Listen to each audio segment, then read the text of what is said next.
प्रभु यीशु मसीह के अतुल्य नाम में आप सभी को जय मसीह की। आज फिर मैं वचन मनन में लेकर आया हूं एक सच्ची कहानी जिसका शीर्षक है सुनहरी चम्मच। परमेश्वर के वचन में लिखा गया है व्यवस्था विवरण के 28वें अध्याय के पहले वचन में, यदि तू अपने परमेश्वर यहोवा की सब आज्ञाएं जो मैं आज तुझे सुनाता हूं चौकसी से पूरे करने को चित्त लगाकर उसकी सुने, तो वह तुझे पृथ्वी की सब जातियों में श्रेष्ठ करेगा। एक बार की बात है, एक धनी परिवार ने अपने घर में पास्टर जी को बुलाकर प्रभु प्रार्थना रखवाई। प्रार्थना के दौरान पास्टर जी ने परमेश्वर के वचन को अर्थात बाइबल को प्रतिदिन पढ़ने की महत्ता को जोर देकर उपदेश दे रहे थे। इस पर धनी सेठ की पत्नी बीच में ही बोल पड़ी, हाँ जी पास्टर जी, हम तो बिना बाइबल पढ़े अपना दिन शुरू ही नहीं करते। हम रोज सुबह शाम बाइबल पढ़ते हैं। परमेश्वर का वचन पढ़ने से हमें बहुत आशीष मिलती है। यह बात सुनकर पास्टर जी मुस्कुराए और प्रार्थना के साथ मीटिंग को समाप्त किया। उस परिवार ने तुरंत ही पास्टर जी के लिए उसी टेबल पर भोजन एक सुंदर थाली में परोसा।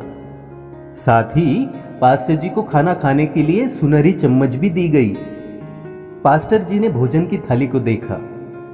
सारे बर्तन जिसमें भोजन परोसा गया था वो काफी महंगे दिख रहे थे। पास्टर जी ने खाना खाया और खाना खाने के पश्चात धन्यवाद देकर अपने घर चले गए। लेकिन धनी सेठ की पत्नी यानी सेठानी जी बड़ी बेचैन थी, बड़े देर से कुछ खोज रही थी। यह देखकर धनी सेठ ने सेठानी से पूछा, क्या हुआ भगवान, क्या खोजे जा रही हो? सेठानी ने कहा, पता नहीं, जो चम्मच मैंने पास्टर जी को खाना खाने के लिए दिया था वो नहीं मिल रही है। थोड़ा सोचते हुए धनी सेठ ने कहा, नहीं नहीं, वो प्रार्थना वाले व्यक्ति हैं, हमें उन पर संदेह नहीं करना चाहिए। फिर सेठानी जी बोली, अजी उनके बाद हमारे यहाँ कौन आया है जो हमारा चम्मच ले जा सकता है? मैंने सभी जगह खोज लिया, चम्मच कहीं दिखाई नहीं दे रही है। फिर धनी सेठ ने कहा, अरे भाग्यवान, चिंता क्यों करती हो, एक चम्मच की तो बात है, जाने दो। लेकिन सेठानी जी सेठ जी की बात सुनकर और भी बेचैन हो गई। सेठानी जी की बातें सोचते सोचते धनी सेठ भी सोचने लगे कि पास्टर जी भी ऐसा कर सकते हैं। लेकिन पास्टर जी को पूछने की किसी की हिम्मत नहीं हो रही थी। लगभग ऐसे ही 4 महीने बीतने के बाद फिर से धनी सेठ ने अपने घर पर प्रार्थना मीटिंग रखवाई और उन्हीं पास्टर जी को घर पर बुलाया। जैसे ही पास्टर जी उनके घर पर आकर बैठे, बेचैन सी सेठानी से रहा नहीं गया और कहने लगी, पास्टर जी आप बुरा मत मानना, लेकिन मैं आपसे कुछ पूछना चाहती हूँ। पास्टर जी ने कहा, हाँ हाँ बोलिए बहन जी, आप क्या पूछना चाहती हो? बेचैन परेशान सेठानी जी ने आखिर पास्टर जी से पूछ ही लिया, जी पास्टर जी, पिछली बार जब आप आए थे उसी दिन से मेरी सोने की चम्मच कहीं मिल नहीं रही है।